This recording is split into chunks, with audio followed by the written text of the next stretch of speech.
दोस्तों, आज के टॉपिक में हम बात करने जा रहे हैं अमेरिका के 5 साइंस एक्सपेरिमेंट जो इंसानों के ऊपर किया गया, जिनका परिणाम जानकर आप हैरान हो जाओगे। तो जानने के लिए अंत तक बने रहिए हमारे इस वीडियो में। तो चलिए शुरू करते हैं आज का टॉपिक। एक्सपेरिमेंट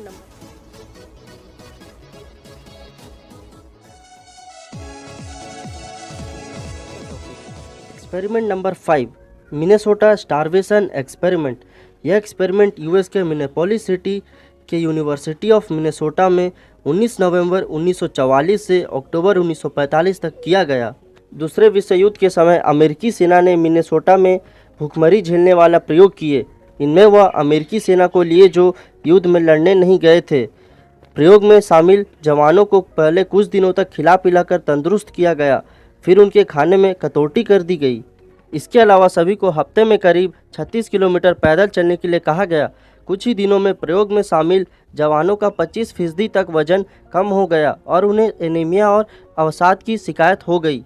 इस एक्सपेरिमेंट को पूरे करने के बाद में यह बताया गया कि भूखमरी से उबरने के लिए एक आदमी को हर रोज़ करीब 4000 कैलोरीज की ज़रूरत पड़ती है।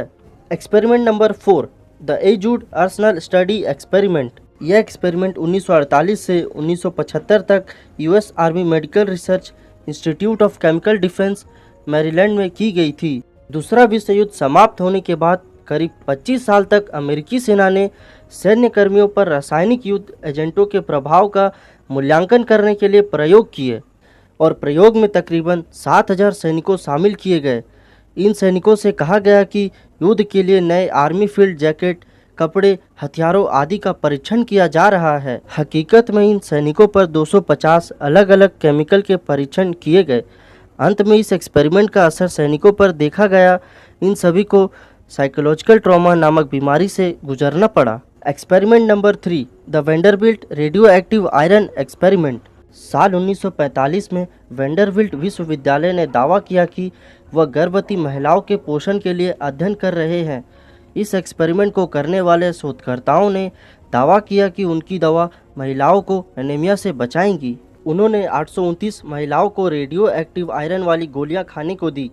शोध वैज्ञानिक यह देखना चाहते थे कि एक गर्भवती महिला आयरन की कितनी मात्रा पचा सकती है। इन गोलियों से महिलाओं को 30% ज़्यादा रेडिएशन से जूझना पड़ा। रेडिएशन का असर यहीं खत्म नहीं हुआ, उन महिलाओं से जन्मे बच्चों पर भी रेडिएशन का असर देखा गया। एक अध्ययन के बाद उन बच्चों में हर तीसरा बच्चा कैंसर से मर गया।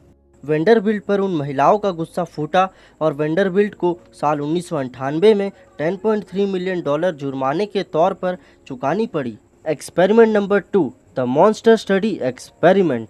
यह एक्सपेरिमेंट यूएस के लोआ सिटी के यूनिवर्सिटी ऑफ लोआ में साल 1939 में किया गया था। यह एक्सपेरिमेंट को लीड करने वाले पैथोलॉजिस्ट डॉक्टर वेंडल जॉनसन ने अपने परीक्षणों को लोआ में एक अनाथालय में अंजाम दिया।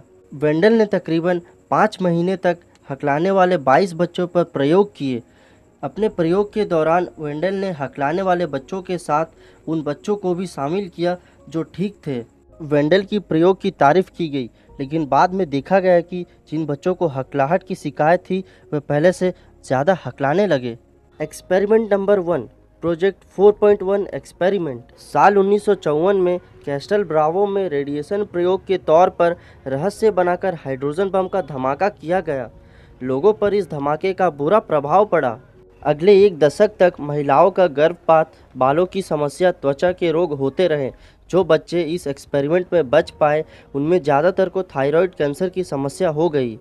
अमेरिकी इसे एक दुर्भाग्यपूर्ण घटना करार देते हैं, लेकिन द्वीप के निवासी कहते हैं कि उन्हें रेडिएशन प्रयोग में जानवरों की तरह इस्तेमाल किया गया।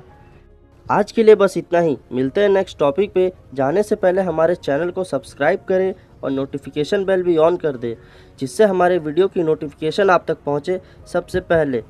तब तक के लिए हंसते रहें और सीखते रहें।